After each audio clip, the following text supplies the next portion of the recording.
Following on from the first episode we had on Zakaat, I'd like to ask you, if I may, if a shopkeeper has a number of goods in the shop, is Zakat applicable on all of the goods in the shop or just some of them? Alhamdulillah, wassalatu wassalam ala rasulillah wa ala alihi wa sahbihi ajmain, amma ba'd. A'udhu billahi minash shaitanir rajim. Bismillahir rahmanir rahim. Rabbi shrah li sadri wa yassir li amri wahlul 'uqdatam min lisani yafqahu qawli.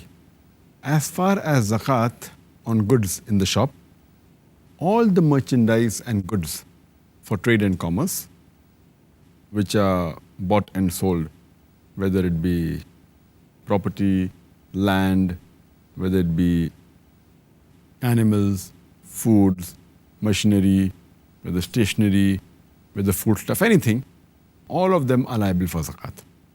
And whatever goods that are there in a grocery shop, or whatever is there for trade, there should be an inventory made and all should be noted down. And once in a year, take the stock of all the goods available, whatever is there for trade, irrespective of what it is, cars, vehicles, whatever it is, they should be noted down. And zakat should be paid at 2.5%. Whatever is there in the shop, the stock, as well as the profit was remaining at the end of the year that you're calculating on, should be noted down, and zakat should be paid at 2.5%.